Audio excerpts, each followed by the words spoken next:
Anyway, the guys are here. Daniel Cranting is here, as well as Victor Achutamaklo. Guys, welcome to the show, man. Thank you. Man.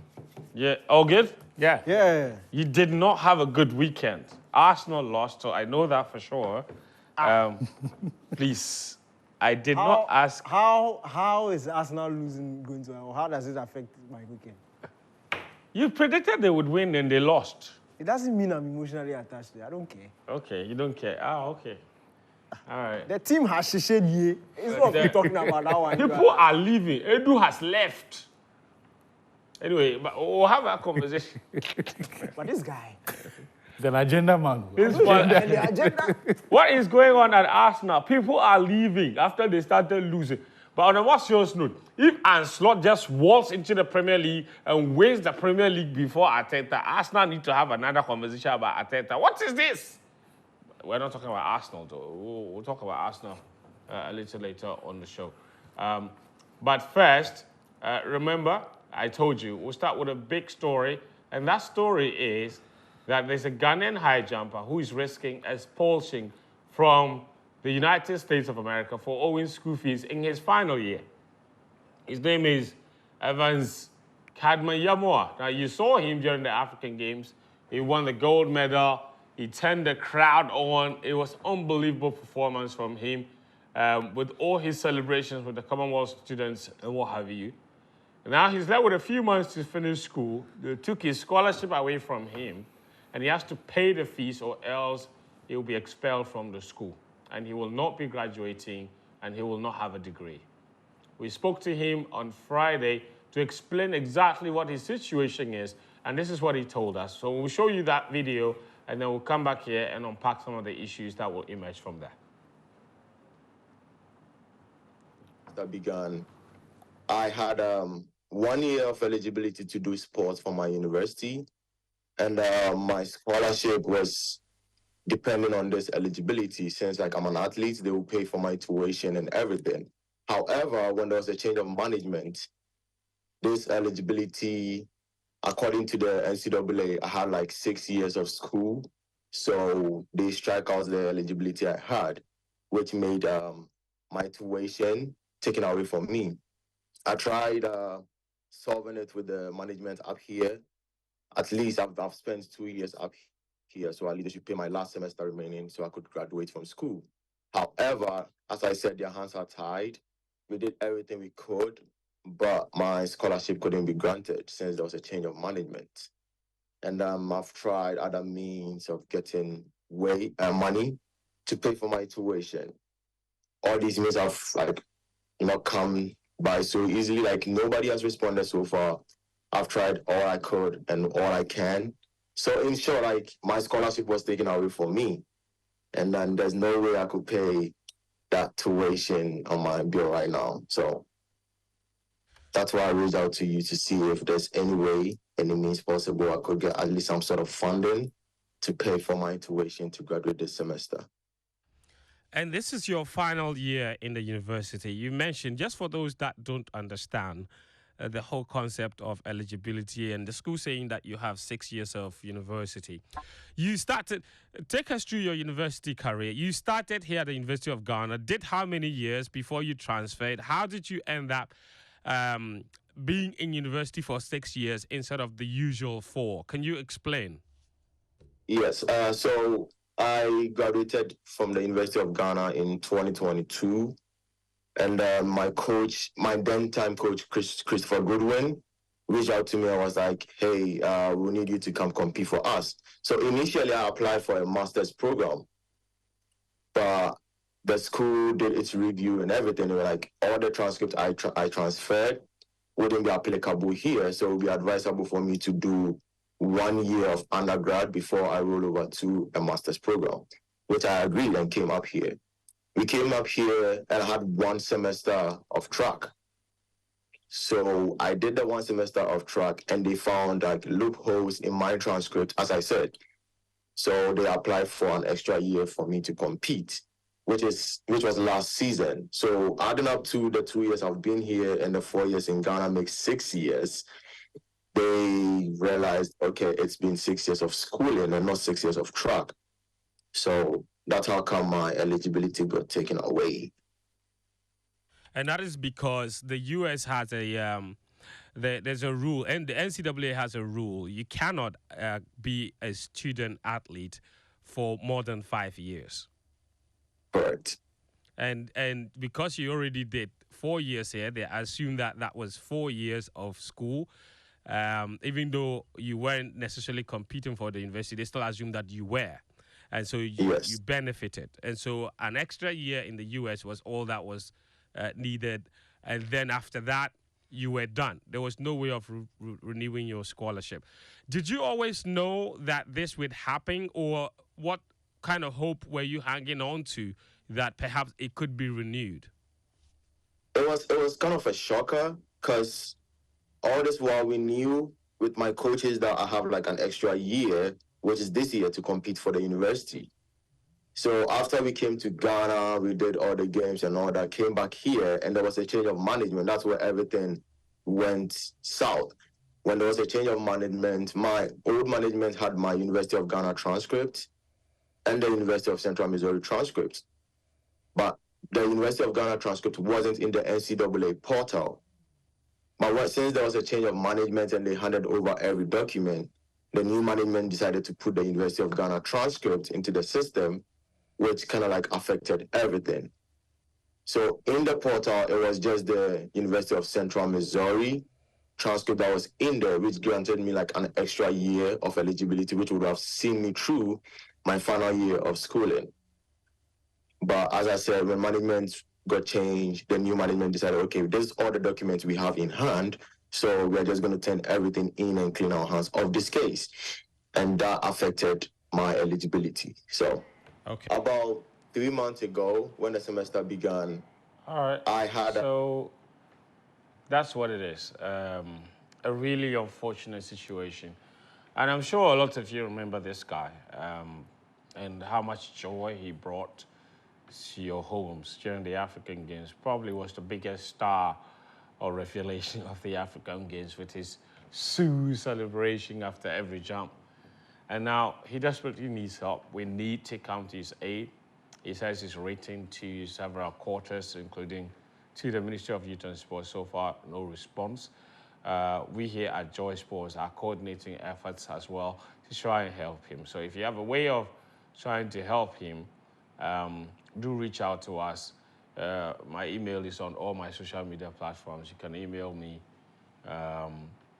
You can reach out to anybody you know at Joy FM. You can even call the front desk or connect you directly to us, and we'll connect you to him and see how we can help. But actually, it throws into question a lot of our own failings in terms of support structure or support systems for athletes. And this is a really unfortunate development. And it's quite embarrassing, to be honest. It is. A national athlete has had to go on radio to cry for help in this situation. It is, and we have to stress the fact that this is an extraordinary circumstance. It's not as if it was someone's job to provide a scholarship and they failed, or to provide money. What they have failed, and when I say they, I'm talking here about the NSA, the Sports Ministry, the GOC, the Ghana Athletics, is the responsiveness or the lack of it to when the initial calls were made. Because I'm aware, we know that he has been in touch with the people he has to contact. Unfortunately, after about 2 months, there's been no proper response. And that is why he had to take this action of granting an interview. My hope is that the ministry, the NSA, they will be able to intervene to resolve this extraordinary situation. However, as you mentioned, it brings back, or it throws the spotlight on the support system or the lack of it available to Ghanaian athletes, right? A few months ago, it was Deborah Akwa. Today, it is Cadman. And I guarantee you this is not going to be the last time. And that's why we need to have a support system in place for even the scholarship system, because, and when we did that show on Friday, it opened a lot of people's mind to the fact that a lot of these athletes who excel for us are not on scholarships paid for by the country. No. So essentially, the state has no hand in the growth of these athletes because they are offered scholarships by universities in the West. The trainers are paid for by the universities. They are accommodated, they are fed, they are tutored. Everything else is paid for by the schools. All we do is that when it's time for, when we need people to compete for us, we just call them, buy them plane tickets and say, come and compete for us. This is the reality of the Ghanaian athletes. And this is why it is very easy for any of them to switch allegiance to a different country. Yeah. Last month, we saw the UK system, the support system that exists for its athletes, right? And this story is heartbreaking because if Cadman had been, say, a Nigerian or even a South African, he would have been in line for the support system that his peers in those countries have been receiving, right? Not just the scholarship, but he would have been eligible to the monthly allowances, the yearly allocations that the ministries in those countries make for their athletes. Yeah. As we speak, Cadman is now a top 5 athletes in the world. Yeah. On the continent, I beg your pardon. The first 3 are South Africans, Brian Ratz, Brayton Poole, Keegan Fury. All of them 2.25 meters they've cleared. They are South Africans. If you check, 2 of them are university students on scholarship. Brian Ratz is at the University of Pretoria on scholarship. Brayton Poole is at the University of Stellenbosch. He's 24. And then the 4th athlete, I skipped the 3rd, Keegan Fury, because he's 33 years of age. He's a bit old in the teeth. The 4th athlete is Best Ehiri, our brother in Nigeria. He's just 22 at the University of Texas Tech, and he's also on scholarship. Yeah. Cadman finds himself in the category of athletes of the day. As we speak, Africa's best athletes are either on scholarships paid for by the countries they come from or by the universities. Unfortunately for us, there is nothing like that. And that's why it is important for us to institute a fund that we will then be clear in our mind how much is going into athletics, how much is going into football. We know where the revenue sources are. You've spoken extensively about the need to maintain the betting tax. That becomes, and you see, it is the industry practice. In the UK, last month, when they announced that multi-million pound Olympic program, which is a state-sponsored program for the national athletes. So they have a ranking system, and based on that ranking system and where you fall, they determine who gets the state's money. Because over there, they know that they are not sitting on a bottomless pit of cash. The money they are using to fund athletics is from the UK lottery. So if you fall within a certain performance range, so for example, for the high jumpers, you need to clear a certain mark, say 1.9 or 2.0. Then we'll say that for our best 4 high jumpers, you are eligible to receive a certain amount. From the state? Yes. And then the state will determine that, okay, 35% of that amount will go into your training. An extra 35 will go into paying for your trainer. An extra 35% will go into paying for you to be entered into competitions. And then maybe for your own upkeep, you get about some 15% of it. There is that. At least there is a system in place. So, look, this is just an opportunity for us to have a broader conversation about the support systems that exist and the quality of it, because the last time, it was even a clearer issue because Deborah's was a matter of insurance and health. She got injured. We kept tossing her around because no one wanted to accept responsibility. And here's the thing. When we needed Deborah to come and compete for us, we showed her the full force of the state agencies for sports. GOC, GAA, Sports Authority, Sports Ministry, they all came together and decided, you, make that call, engage her. But when it was time for us to heal her, we all started shaking responsibility because we said, about you, cry, you got injured, not on national duty. Oh, I didn't make the promise. I didn't make the promise. So no one wanted to take. And you see, fundamentally, it's not because these people are wicked, but it's because if they accept responsibility, where are they going to get the money from? There is no structure in place. Exactly. Danike, a very unfortunate occurrence. Achu has highlighted brilliantly the biggest problem that we have, hence why we have some of the issues that we have arising. If we had a dedicated source of funding, that could have gone directly into fixing Cadman's situation, and he probably would not have needed to do an interview because he would have had enough money. Yeah. But now his issue has come. The response is not positive. What have you got to say about how we can get him help, or the ones who are supposed to help him? Look, it's just quite unfortunate that he had written to the ministry and hadn't got a response, which prompted his need to come to the media. But I think those in authority need to realize that there's time attached to it. Right. There's a deadline. It's what, December 15th, I think. Yeah. That is just about 5 weeks from now. There's no time. And also we need to realize that this is not it's not a Ghana thing where the deadline will elapse and you pay it and do it. No. Once it's done, it's done. Because there's a long line of people waiting to take his place who have the money ready. So, and to be frank, for them, there's nothing special about him. He is the one who is special to us. He's a gold medal winning jumper. There's potential in him. So $15,000 is not something that should take months, or not something that should take weeks. We know they have the ability to rectify the situation as soon as possible. And if the minister is listening, it's literally about a simple phone call and it will be done. So, and we know they have the power to do that. We've seen them do it for the Black Stars, for even the Princesses. When the pressure mounted, they did what they had to do. So even the LOC, the kind of money they were exactly, going about, no, mentioning, I mean, what's $15,000? Yeah, when you're talking about millions of dollars for feeding, 4.5 million for accreditation tax. Look, they clearly have money. There's money. Yeah, there's money for clearly sport. Money. And to be frank, look, come on, $15,000. If they are listening, they should just sort this thing out as soon as possible. It doesn't need to get into the dying embers where everybody's rushing around. Just fix it and let's move on. But friend, there's a bigger problem for me, because at this point, the GAA and LOC, the GOC, should have known that he's on the cusp of leaving school. So if we do, and at this point, what it means is that he has to pay for his own training. He has to pay for his own trainer. It's not training.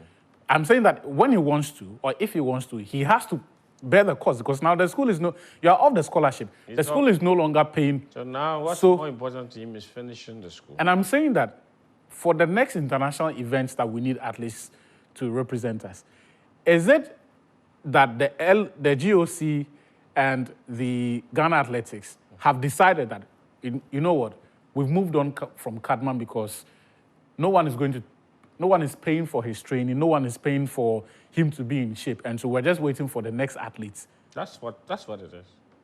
Because if we knew about this, then we would have said, okay, this is the situation, right? And so we then have to find the money. I just want people to open their minds to the fact that it goes beyond just, oh, he needs help, and so if we like, we'll help him. If we don't like, he's in a situation where for the next African Senior Championships, for the next Diamond League, for the events... the next African Games, he won't be there to defend his title. He can't. If he doesn't finish school and concentrate on the He training. can't. So there's that.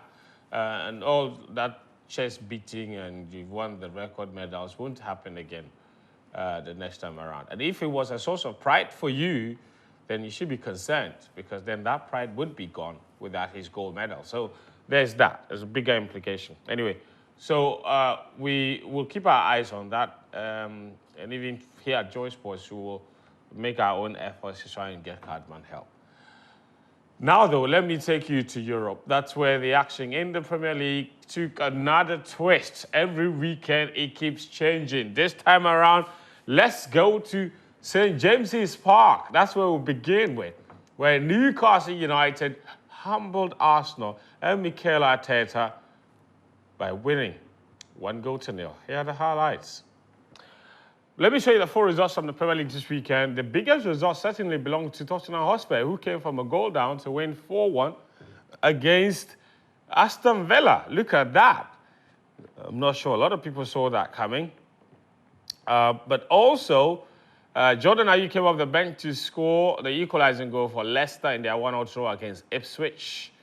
And you also see Nottingham Forest, they beat Mohamed Kudus' West Ham. Kudus is still not back, still serving a suspension for the red card he got 2 weeks ago. So Forest up into the top four now with that 3-0 win. Nuno Espirito Santo doing wonderful stuff for Nottingham Forest. Southampton got the first win of the season, I believe, against Everton, beating them by 1-0. Wolverhampton Wanderers and Crystal Palace ended 2-2. And Fulham versus Brentford, that game is on now. Brentford lead by 1-0 after over 70 minutes played. So then the table looks like this. Arsenal keeps slipping and slipping, this time out of the top 4. But Liverpool riding pretty at the top of the table after 10 matches, 25 points. And Slot, unfailed and unbelievable stuff for him. So 25 points. Man City are behind 23 following their defeat this weekend. So if Man City had won, they would have gone top of the table. Forest are in top 4. Chelsea also in the top 4 with 18 points, just above Arsenal on goal difference. Above both Arsenal and Aston Villa, of course, on goal difference. Spurs just a point behind those. Brighton, Bournemouth, Newcastle in that order. The bottom of the table looks like this. Now, Southampton got their first win of the season. It lost every game until yesterday when they got their first win of the season this weekend. We got 3 points. But also, Brentford are winning at the moment. So if they do win the match, they will get some 16 points. Will take them into the top half of the table. So that's the rundown as far as the Premier League is concerned. There's a lot to unpack from the Premier League, of course, here on the show. But let me bring in Daniel, first of all, on Arsenal. Listen, DK, it's still very early in the season, but Arsenal have shown more inconsistency already after 10 matches than we've seen from them maybe in the past 2 seasons. What's going on there? Look, it's really problematic because the first, I'll say, 10 sets of fixtures looked really good for them. Yes, there were some tough fixtures in there, but after they went past Tottenham Hotspur, they got that 2-2 draw at Manchester City. It really looked like they were on course to build on that. But they've just basically collapsed. And a similar thing happened last season, if you remember, around December, where they started dropping points against teams they were not supposed to be dropping points again, went off, and then managed to come back. By the time Man City went on top of the league, it was done and dusted. We all know that Manchester City finished this league very well. So it is very important, if you want to win, to have a very good start. If you remember, the only time that City have not won in the past 7 years, in the season that Klopp won, Liverpool created this very huge gap. And by the time football returned and they slipped up 1 or 2, in fact, they lost at City, they went to draw at Everton, the gap was so huge, Manchester City wasn't able to catch up. And that's how you do it. When you have winnable games in front of you, you win them. And I'll say this Newcastle game was winnable because if you look at Newcastle over the start of this season, they've not necessarily, they are not as strong as they were a couple of seasons ago. They're also very inconsistent. They are also very inconsistent. They're also going through their struggles. And for us now, it's what bothers me is the statistics in terms of their defense. They are conceding more chances. They are conceding more shots a goal. They are conceding more goals. And you see, if it reaches a point, teams will not be afraid to start attacking them. And that's not what they want. At the start of this season, teams have been quite cautious against Arsenal, yet still they are creating opportunities. If it gets to a point where teams look at the Arsenal defense and realize that they are not as good as they were last season, and you can orchestrate an offensive game plan against them and probably could punish them, we'll start seeing a bit more recurrence in terms of team strategy against them. And that's not what they want. Arsenal are also struggling to score goals. They are struggling to create chances with the fluidity that they were and the frequency that they were last season. So it's a big problem for Arteta, and he needs to fix it as soon as possible because this is the time. The team is ripe. They've gone through a lot of... I can't believe only this season, we're only 10 matches in, right? Yeah. But there was a point, it feels like this season has been on forever because there was a point where Saliba and Gabriel were being compared to the Chelsea defense. Like, all of that happened already this season. Yeah. People even said they were going to concede fewer goals. Yeah, you see, what scares me is, I remember 5 years ago when Arteta got the job, I was, yes... You were a big critic. Look, he was inexperienced for the job. He would probably eventually get there. But one thing I kept on saying was, what was the guarantee that when he gets there, he will be able to win something for Arsenal? And if we don't take care, this could be another season like that. And then you look back at his time and it will be what if. And I'm not sure Arsenal fans will want that. I'm not sure Arteta himself will want that. But he needs to look, this is a do or die. If he doesn't win something big this season, then it raises... And Slot wins. Trouble. That's even though...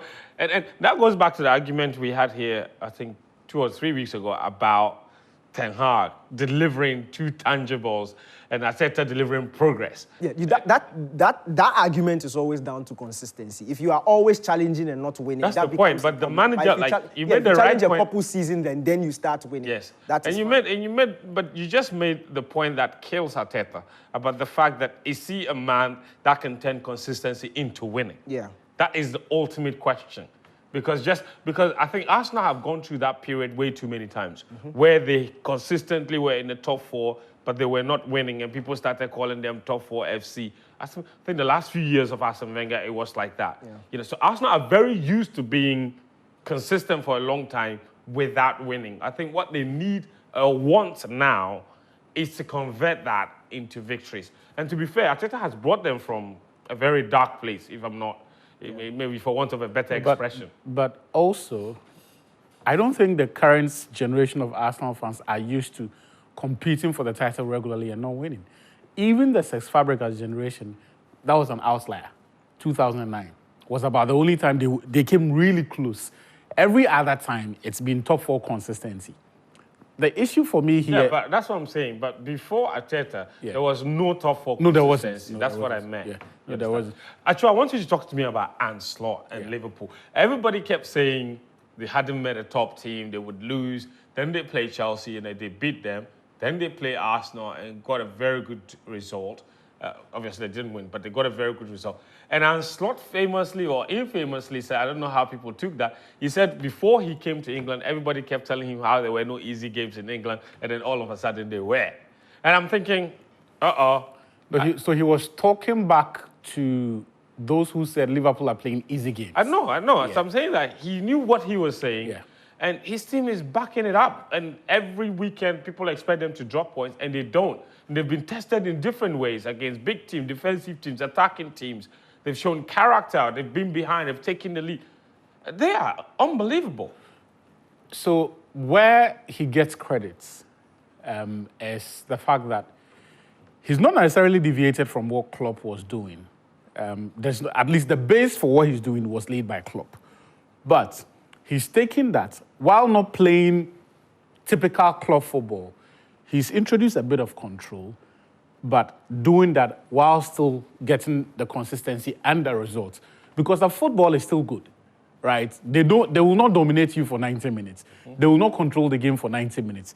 But they stay in the game, and they manage the game such that even when you have the momentum, they limit the chances you're able to create, and they limit the involvement of your key actors. Yeah. And that is very vital, because if you look at the players who have been important to Slot, he's not reinvented the wheel. It's the same guys who are doing well under Klopp. So it's the goalkeeper, it's that back 4. If anything else, he's benefited from Ibrahim Konate staying fit this time around, and now we're beginning to see the quality.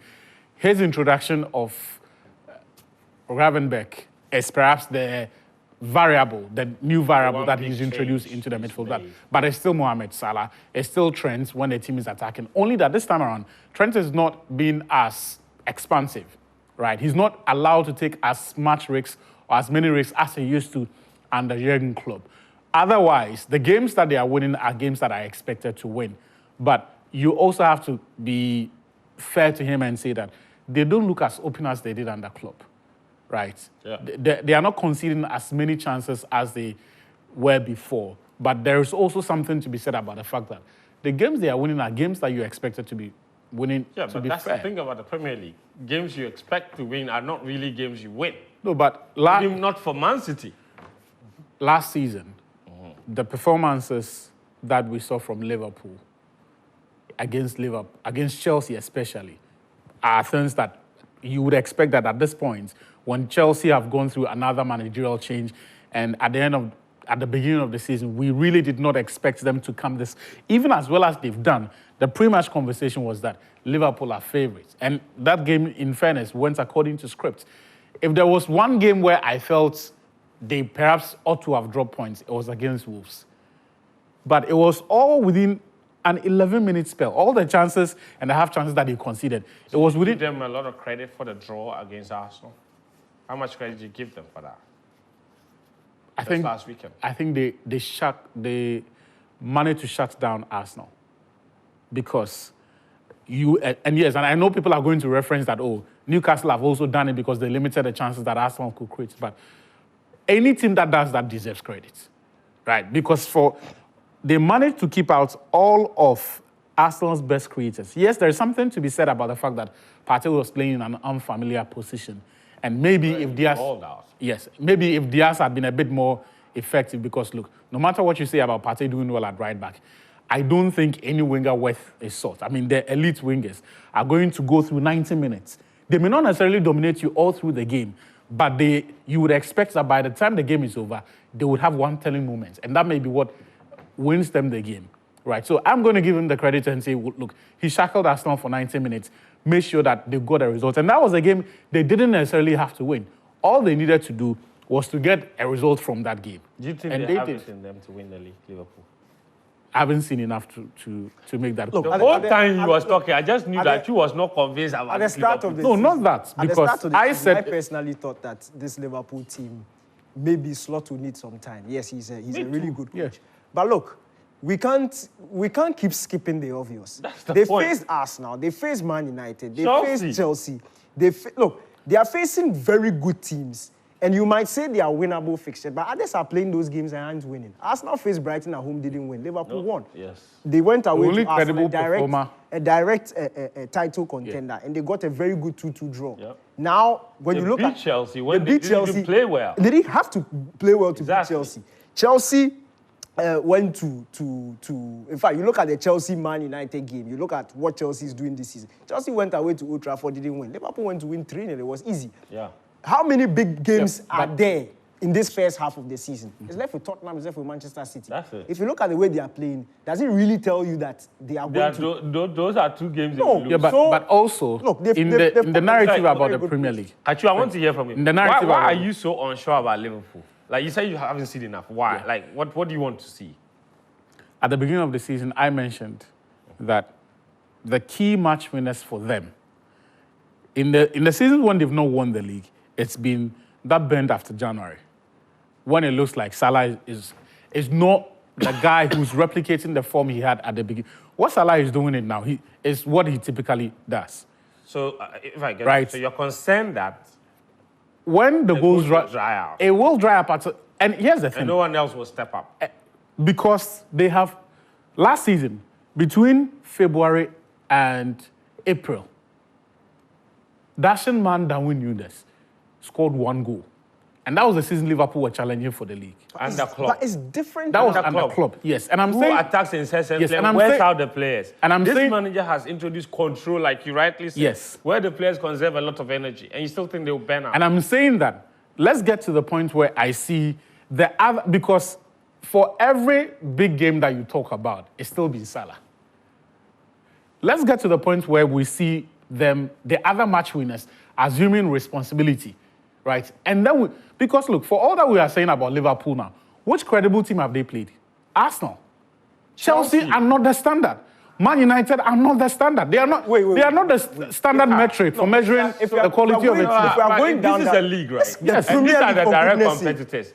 So you need to be in the Premier League of 20 teams. The direct competitors not winning or getting 3 points. It's a Premier League, Friends, yes. In the past 3 seasons, you can name the watershed moments for the Premier League title race. So you want to see Liverpool beat? I want to ask a question. Yeah. How many times have we seen in the past, let me say 5 seasons, in the Premier League, has the league been decided by the 2 teams who are running for the title? Not necessarily the 2 teams, but there are certain teams you don't get past them. Like who? Like Liverpool in Arsenal's first title race. Liverpool can't face themselves. No, I'm saying aside Manchester City. I'm giving you an example. In Arsenal's first title race, The game that deflated them was that 2-2 draw at Anfield. So let's say last season, Yeah. what game would you say was the watershed game for Man City? No, I know about they won Arsenal's. the league. You For said Arsenal's. It was that game at Aston Villa. We're talking about potential winners. Yes. For Man City last season, which game was their watershed game? We're having a conversation about teams with the propensity to falter. And I'm giving you an example of a team that faltered similarly. Because at least then you know that there's a certain... And for Arsenal, it was Aston Villa. Yes. So you're telling me until Liverpool faces an Aston Villa or a Manchester City or who You're again? not convinced. That's it. Okay, interesting. Because look... let's talk about, it's okay, it's okay. Enough of that. I want us to talk about the Chelsea-Man U game very quickly because we need to talk about, we need to do match day. Once upon a time, that game was a European Cup final. And now? Okay, your thoughts on it yesterday? I just have one word for you. Say it. Kopama. I mean, he didn't have to score. It's just the guy has the sweetest get touch serious. he has the sweetest touch in world football. Get serious. Okay, No, sorry. Kopama is a very good player, but Yeah, you can't deny that. Sunday wasn't one of his best. If you watch Amorim Sunday's is game, coming. Amorim didn't manage it. Let's say we should He's talk about running away the from the game. Palmer conversation. Okay. What do you want to say about this game? Briefly, though. Okay. I think a very chaotic game. I think it worked into Man United's favour. If anything, I'm very sure that's how Ruud van Nistelrooy wanted the game to be. I don't think that's what that's how Maresca wanted the game to pan out end to end. And to be frank, for a Premier League high quality game of teams, a game involving the quality of teams like Manchester United and Chelsea, I thought the final third, both teams were almost like a championship game. Yeah, it was I agree. very poor decision-making for the final pass, for the final shot. For somebody who doesn't have an emotional attachment to the teams, this is probably the game you like because there was a lot of go-mouth action here and here, very chaotic. But to be frank, again, sometimes these games are down to strategy. And I think when I look at it, it seemed like it suited more to what Van Nistelrooy wanted. So I would say Van Nistelrooy won the battle, but didn't get the result. Because when you look at the clarity of chances that were created, I think Man United had... And you had that clear opportunity. Yeah, Man United had the clear opportunities to win. But that again... guy Nacho. Christopher Nimlis, Guy Nacho. Guy Nacho. The guy... I mean, there are moments he's good, but then majority of the time, I don't understand him. Boga. No, to be frank, it's normal. Look, you see, this is my issue with young players. And you know me. I'm not... It's not by force for you to play. If you're not good, you won't play. But we've reached a point in world football where they give managers funds for playing young players. Yes. Players like him is very normal at his age. He will give you a very good performance one day and give you a very poor performance. The issue with this Garnacho thing, it reflects how poor Man United's recruitment is. Because Man United didn't need to rely on Garnacho at this point in time. Right. You look on the bench, Anthony Wassan, Rashford, who was playing on That's the other side. $100 million player. Rashford, who was playing on the other side, he's not good. Ahmad, if you give him 5 games, he'll do exactly what Anthony is doing. Very inconsistent. So how has United reached a point where they can't rely on 2 wingers on either side and say these are starting wingers for the whole season? It's not possible because you can literally not rely on any of them. But I feel sorry for the boy. It's annoying. The performance was very annoying. But again, he's a sort of player who on Thursday, if he plays against PAOK, or if next Sunday he plays against Leicester, he'll give a brilliant performance and he'll start splitting the audience again. But it's very normal for players of his age. Actually, briefly, talk to me about Chelsea, though. They would have been a little disappointed by the way they play. I think Daniel mentioned it. Enzo Maresca, I'm not sure that's how he wanted to play. They got a couple of chances, but I think if there's a big highlight from that game was Caicedo's performance. It was. I think this is where the jokes about his price tag will stop, because he is consistently being the heartbeat of the team. When it looked like the other players like Kopama had an off day, but Caicedo didn't flinch. Even when the few occasions where United poured forward in droves, he still had the presence of mind to get his job around, to be able to stifle Manchester United. And I was very happy for him because he's had a difficult start to life there. I think this was one game where Maresca would look at that and, as Daniel said, perhaps beat himself down because they were not able to, because all of Chelsea's key creators were not involved in the game. It was only when it wasn't great. It was only when they had chances on the turnovers, and it was often out wide on the left with Neto.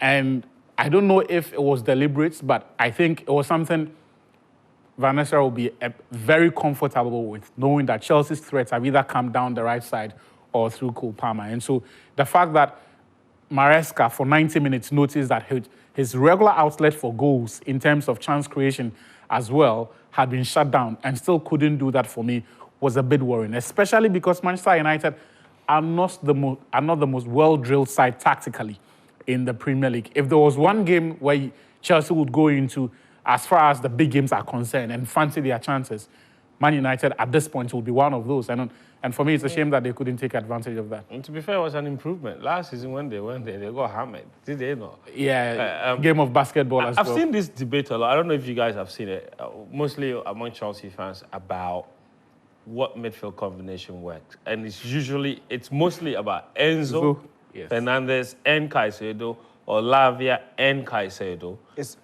All the three.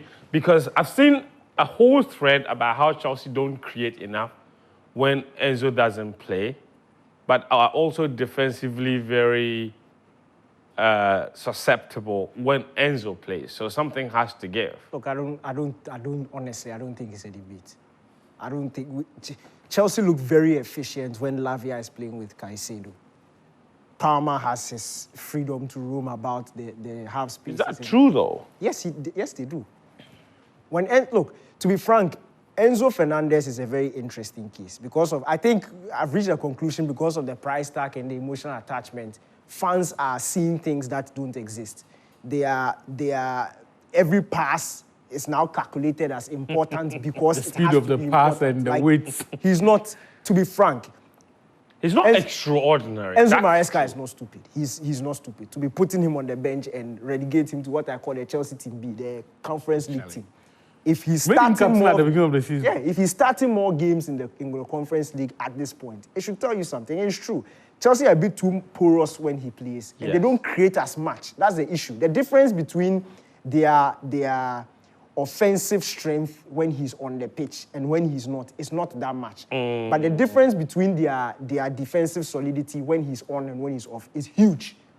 It's a lot. So I think the argument people have had is that Lavia, as great as he is, because of his technical ability, he doesn't pass as quickly as Enzo does. So he likes to elaborate a lot. We're talking about it. He likes to invite pressure on teams. I think there was a scenario yesterday where he nearly lost the ball and he had to slide into. Yes. Whereas Enzo, because he's not nearly as skillful as Lavia is, he hits the ball much quicker.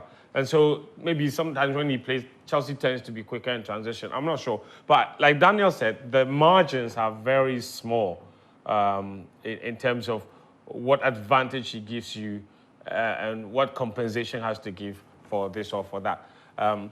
But we will take a very short break here on the Sports Zone, proudly sponsored by Syntex Tank, by Kivo Gary 4-in-1 Mix, and also by Guinness. When we return from the break, I have your messages, and we have Guinness Match Day. Ghana has been preparing something special for all of you. We'll be right back. For you. The show is also proudly sponsored by Kivo Gary 4-in-1 Mix. Okay, all you need to do is stir it, pour into water. It has milk, there's sugar, there's granules inside. They even have 3-in-1 mix without the granule. So Kivo is Kivoing. Okay, and then also by Guinness, which is sponsoring our Match Day segment. We'll get to that very, very shortly. But let me read some of your messages. And this message says, I'm excited to share my prediction with you. Liverpool is poised to bring home European silverware this season. With their strong squad and determined mindset, I believe they have what it takes to conquer the continent. You never walk alone. Hakim Hero from Baku in the Upper East region. This message says, good evening, guys. It's another night here again on Sports Zone. Let me begin by asking, the current poor performance of the Black Stars of Ghana, is it from the technical team or the players? What are our chances of qualifying for the AFCON? 0. Hi to all Madrid fans. Bongo John, Majid, Suara from Chalo. Hi to Karim. This is Joseph Bambori from Bandi with that message. This message says, Good evening, guys. This is Chima texting for Ablikuma. Just wanting to say here, Danny K is always on point with his analysis. I'm enjoying your show. Thank you very much. This person says, friend, did you notice there wasn't any away win in the Premier League this weekend? For me, the result between Chelsea and Man United is a fair result. It's okay, I think you mean by a fair result. He says, but for Sanchez, he has to up his game. There's no way he should give away that penalty. Please tell Danny K that he's no more the oracle because he got his prediction wrong for Arsenal versus Newcastle on the Madam Go podcast. You are the real oracle. That's true. You predicted right and you gave a correct score. Prosper in Adenta with that message. Good evening, Nana from Ablikuma. It says, this man you commentator, PB funny pass. Interesting. Charlie, you did talk plenty to drop the Momo. Let's contribute to support him. You're talking about Cardman, yeah? All right, cool. No wahala. We'll drop the Momo. Okay, we'll drop the Momo number. Hi, friend. The Ghanaian players are doing so well in their class because of the style of play suits them, and there's no teamwork. There's teamwork. Unlike in the Black Stars, and I think the coach must beef this up ASAP. Happy for my team, Bayern Munich, winning in pole position on the summit ahead of Leipzig, thanks to Dortmund. Emmanuel Thompson in Dansuman. Emmanuel, thank you for your message. Good evening, friends and your panel. I'm Ike from Kumasi, Abrepo. Oh, Ghana, what kind of country be this? Nothing seems to be working. Common support for one of our own, who is not just a mere citizen, but someone showcasing Ghana to the world is so buoy. Sometimes stories like this make me feel bad as a Ghanaian. God have mercy. Ike, thank you for your message. This message says, good evening, friend, to you and your guys. I'm Jacobson. The safe boy from Yeji. Liverpool, we shall never walk alone. We are in business for this season. There's no club in the Premier League that can stop Liverpool, my darling club, from winning the league. Fentua, I will urge you and your guys to leave your respective clubs that you support and join Liverpool because we are top of every game this season. Arsenal and Chelsea fans make all the noise, but only Liverpool can silence them. Good night. Shalom. What an interesting way to end the message. Isaac Owusu Etiapia from Kumasi says, I'm really enjoying the show. Thank you. This message says, good evening, Joy Prime Sports. I'm Osaberima Steven, watching the show live inside Ho Teaching Hospital, Psychological Medicine Department. Accra House of Folk made my weekend so nice. As for Man United, they were lucky, he says. Hey. This message says, my name is Kawamuddin. I'm watching live from Yeji with that message. All right, at the end of the day, that's what happens. Karim, why have you come to cross my screen? Oh, God. Who asked you to come there? It's the director's fault. It's not the director. He just decided to go. Himself. I didn't decide. Benaya came there. Did you see Benaya come there? I didn't see. Benaya came there. He said I should go. He even pushed my back that I should come. So I didn't even invite your man. Please finish your segment and go and leave my show for me. Why? You don't want me or what? I'm not happy saying. But I'm doing my show, then you've come to block me. Now you can't find your files. Problem has come. You see that? Let me read messages. I told you. You see, my village boss had to sleep. Master, go. This one said, God bless you and your team for your good work. I wish my Chelsea team all the best in their coming matches. Rastoni is my name inside Kofodia in Krakhine. And this message says, good evening to you guys from on Sports Zone. Jason from Tema. I don't get why Archie is acting like Liverpool are not title contenders. Arsenal have performed well in the last 2 seasons, but Liverpool has competed this league in the Pep era and even won. So I don't get they have no fees with bigger team bias. Okay. But I didn't say they are not. You asked me if they will win. You didn't ask me if they are title contenders. Yes, okay. But Karim is here with Ghanaian players abroad. Karim, welcome to the show now. Thank you. Before that, Benaya, next time when you are doing something, if they are blaming me for what I've not done, own up. Why you know owning up? You've come to push my back across the camera. You didn't say I won't push my back and fail to Oh, God. That's just by the way. Okay, fair enough. What have you got for us? I see Antoine Semenyo versus Man City boldly on your screen there. Yes, I thought you guys would talk a lot about him, but still, I'm here so that we'll talk a lot about him. It's not every player who will see Kyle Walker in front of him and take him on fearlessly. Even Mbappe, when City faced Paris Saint-Germain in the Champions League, he couldn't do it. But Semenyo, when he saw Kyle Walker and all those players in front of him, he was getting past them with ease. That is, yes. But when he saw Najib Yakubu of Niger, he couldn't take him on. Who saw Najib When he saw Yakubu? Najib Yakubu, formerly Ghana 17 boy of Niger, he couldn't take him on. That's why you conspicuously decided He's that. coming back to go and face Niger and Angola. Forget. We want to see. That's why you decided not to talk about him. Why did you decide not to talk about Semenyo, the face of Ghanaian players in the Premier League? If it was Jordan who scored against City, you prepare a presentation and come and talk about Jordan. The point you are making is he completed what? Boga, wait, let me deal with him. Let me deal with him. Why you? He saw Kyle Walker. Let's move Something that Mbappe couldn't do. But when he saw Najib Yakubu of Niger, the guy has done his hair like you. Yes. But 24, He can't wing dribble. back. He has done his socks like sexy. He can't dribble. He can't play. Yes. But Semenyo couldn't dribble. Yes. But it's when Kyle Walker Semenyo that he came knows to how to. Accra, Wait. two matches against Nagib Mohamed. Mohamed, that one too. He couldn't dribble. Wait, it's Kyle Walker that he knows how to. Wait, who was able to dribble Najib? Who was able to dribble him? Is he your favorite Jordan? Who was at his side? Was it not Semenyo? Wait, your noise doesn't matter. What we are doing is that we are playing like this. Where do you know where we are going? Liverpool. We are going to replace Mohamed Salah against Man City. All right, let's move it on. Against Man City, actually, Antoine Semenyo completed 6 dribbles. That is the most in the game. And as I am saying, seriously, it's not every player that will face City and play fearlessly as Semenyo did in that game. And for a team like Bournemouth playing against Man City, you need to do everything spot on to get a result like they did. For the first time, they are beating Manchester City in the Premier League. And it's not just the dribbles and the chances that he's creating that were very critical in Bournemouth winning that game. A forward that contributed the first goal in the game also won the most tackles in that game, that is 3. And also in terms of duels, that is 14. And 4 shots he attempted in that game. Daniel Cranty, what are you doing? He's not talking to you. Focus on your presentation. Why should I be doing my presentation? Your time is going. Focus on your Use it to deal with Daniel. When it's time, I'm not dealing with stop you. He's interrupting with the presentation. He did not say anything. You started shouting, Daniel, what are you doing? So, instead of you to continue. You are not watching. If you were watching, you see what he has done. I don't care what he's doing. I'm watching you. You are the only one on the screen presenting to the viewers. And you are dealing with Daniel, who is not even on screen. I saw. Who does that? Let me go on with my... Go on. Of all players... You have been on this one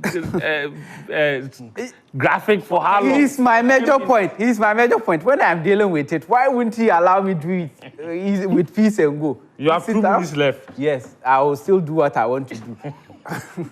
Of all players on the pitch, it was only Haaland and Phil Foden who attempted more shots than Semenyo. And in the Premier League this season, he's the second player to attempt the most shots per game. Then Jordan Ayew, he played just 8 minutes against Ipswich.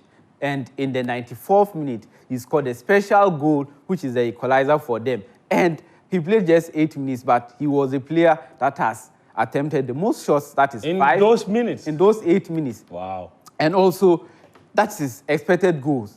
Also expected goals, he is the player that has attempted, that has earned the most expected goals. The most SG. In that game, with just those 8 minutes in that game he has played. What he's saying is that those positions he's taking in the game were really good, and the kind of moves he was, the 1-2s he was playing with his teammates, resulting in him getting 2 shots on target, with the rest of the 3 blocks he attempted blocked. Now 2 goals in 4 games for him. So I would have asked you a question if you didn't interrupt me, but I won't ask you again. I don't want you to ask me. Iñaki Williams, he played for Athletic Club and they drew 1-1 against Betis. And in that game, he also was the player that attempted the most shots, created the most chances. It means that he's not just a scorer, he can create as well, and also dribbled 3 times and completed all of them. The most in the games in this season, he has 3 goals and 4 assists. Then this boy, can you remember him? Calvin Ofori, of course. Can you remember what the Right Dream founder said? He's the most skilled or the best player that has come to the Right Dream ranks. And he's still in Slovakia. He plays for Spartak Trnava, and they played against Michalovska. Some funny He's names. waiting for us to correct him. We too, we don't know. You don't know, so I'm pronouncing it for you. He said the name like 3 times. He's waiting for us. waiting for Today we will not correct him. You don't even have to correct me. I'm not sure you've ever seen this name, have you? You've not seen this name before. Mikhalovska in that game, he scored Carry, we 2 need to goals. go. So he did what? He scored 2 goals and created 1 big chance and 97 passes accuracy. Now, this is the team. Joseph Annan in goal again. Terry Yegbe, Maxwell Weloji, and Gideon Mensah. Then Joseph Atamalawe, forgotten man. Then a 2-man midfield. Is that Lawrence Ajekum? Lawrence Ajekum. And they won 2-0. That is Circle Brugger. They won 2-0 against Sporting Charleroi. Then Ofori, the Kelvin, as the number 10, Semenyo, Jordan Ayew, then Iñaki Williams.